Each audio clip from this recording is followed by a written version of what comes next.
For decades, amateur radio operators exchanged small decorated postcards to confirm they had made contact with someone on the other side of the world. These were called QSL cards, and at their peak, they connected hundreds of thousands of operators across more than 190 countries long before the internet made that kind of global reach feel ordinary. That was the 20th century. By 2025, the bureaus that routed these cards were closing. The postage that carried them had nearly doubled, and the newest awards in the hobby no longer recognized paper confirmations at all. But this story does not start with the decline. It starts with a single postcard mailed from a radio station in Buffalo, New York, all the way back in 1916. The name QSL comes from an old radio Q code, meaning I confirm receipt of your transmission. In practice, a QSL card was a written confirmation that two amateur radio stations had actually made contact, typically printed on a postcard carrying the bare essentials of the exchange. Both operators' call signs, the date and time recorded in coordinated universal time, the frequency band used, the mode of transmission, and a signal report grading the quality of the received signal. By 1919, an operator in Akron, Ohio, had developed a standardized card format, and by 1922, the practice had crossed the Atlantic to England. From there, the International Amateur Radio Union built an entire bureau network so that operators could bundle their outgoing cards through a central hub in each country, saving themselves the cost of mailing each confirmation individually. For most of the 20th century, this system ran smoothly, and the cards themselves became a point of pride, often featuring custom artwork, photos of antenna towers, or illustrations of the operator's home country. What changed was the arrival of two digital platforms that made the physical card unnecessary for its original purpose. In 1998, a service called EQSL launched online and allowed amateurs to exchange confirmations digitally, cutting the turnaround time from weeks or months down to roughly a single day. By its own published statistics, EQSL has since grown to over 1.4 billion logged confirmations from more than 600,000 user accounts across 350 countries. Then in 2003, the American Radio Relay League launched a system called Logbook of the World, which cross-matches uploaded contact logs automatically and declares a confirmation electronically whenever both sides of a contact agree. Logbook of the World has since processed over 2.1 billion contacts. But here's the detail that made this shift irreversible. The ARRL's own DXCC Awards program, the most prestigious achievement system in amateur radio, only accepts Logbook of the World as a valid electronic confirmation method. Other digital platforms like EQSL are explicitly excluded. And the newest tier of the program, the DXCC Trident Award, introduced in 2025, confirms contacts exclusively through Logbook of the World credits, with no option to submit a paper card alongside a plaque order at all. The hobby's most coveted new award had formally moved on from paper. What comes next is the part that still frustrates a lot of longtime operators, because the economics of mailing a QSL card were turning against them at the same time. The same postal infrastructure that had made QSL cards practical in the first place was now making them increasingly expensive to send. When the United States Postal Service introduced the Forever stamp in 2007, it cost 41 cents. By 2020, that had climbed to 55 cents, and by July 2025, it reached 78 cents, with a further increase to 82 cents, confirmed for July 2026.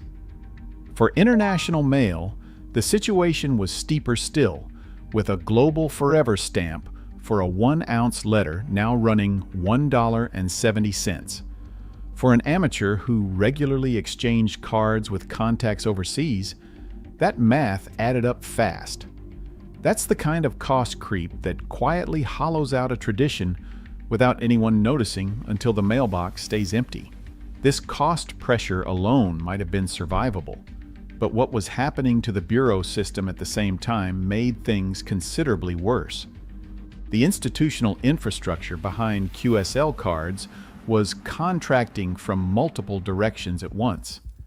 The IARU, the international body coordinating the bureau network, acknowledged in its own policy documents that the cost of shipping card packages internationally had risen dramatically, and that large-scale radio expeditions had burdened smaller bureaus with stacks of undeliverable cards, pushing some to shut down entirely. The same documents cited environmental concerns and the rising use of electronic systems as compounding pressures, noting that computer-generated cards had flooded bureaus with unwanted volume.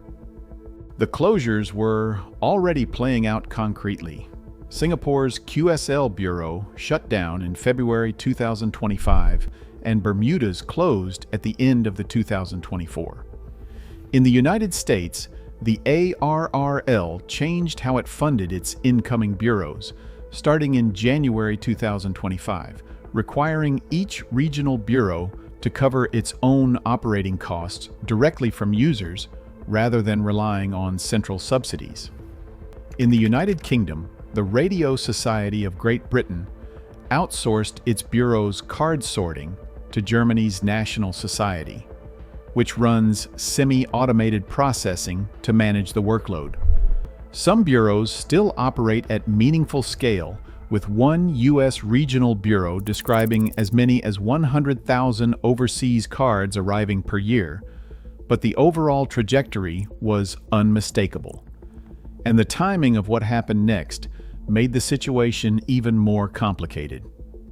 In May 2024, the ARRL suffered a serious cyber attack that knocked Logbook of the World offline for weeks. Cyber criminals infiltrated the organization's network in what the FBI categorized as a unique ransomware incident, compromising internal systems and leaving hundreds of thousands of operators unable to log or confirm contacts electronically. The ARRL ultimately paid a $1 million ransom to recover its data, and later confirmed through breach notifications that attackers may have acquired personal information from roughly 150 employees. Logbook of the World came back online on July 1st, 2024, but the backlog of delayed DXCC applications and unprocessed contact confirmations took months to fully clear, well into 2025. If you are wondering what happens when the digital replacement for paper goes dark at the same time the paper system is crumbling, that was the answer. There is a reason this conversation still matters to the amateur radio community today, and it has to do with what the cards have become now that their original purpose has been absorbed by software. It's worth separating the decline of QSL cards from the health of amateur radio itself, because those are not the same claim. Recent figures put the number of licensed amateur radio operators in the United States at roughly 740,000, which is not a shrinking population. The hobby is alive, with ham radio clubs and field day events still drawing new participants every year. But the way operators confirm their contacts has shifted permanently, and paper QSL cards have moved from being a functional necessity to something closer to a collector's item.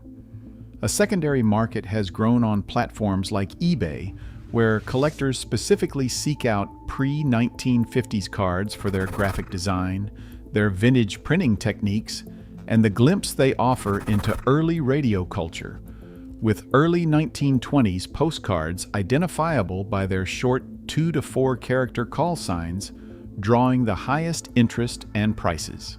Modern operators who still want a physical card increasingly use online request tools where a contacted station charges a small fee, commonly around $2, for a direct mail card sent after the fact. Today's paper, QSL, is something you actively seek out and sometimes pay for, not something exchanged automatically after every contact. QSL cards weren't killed by any single event or any single technology. They were pressed from every direction simultaneously by digital systems that absorbed their credentialing function, by postal rates that doubled their cost, by bureaus that lost funding and volunteers, and even briefly by a cyber attack that proved the digital alternative wasn't bulletproof either. But what endures is the thing no electronic log can replicate. A hand-designed postcard from the other side of the planet, carrying proof that for a few minutes on a specific frequency, two strangers connected through nothing but radio waves and open air.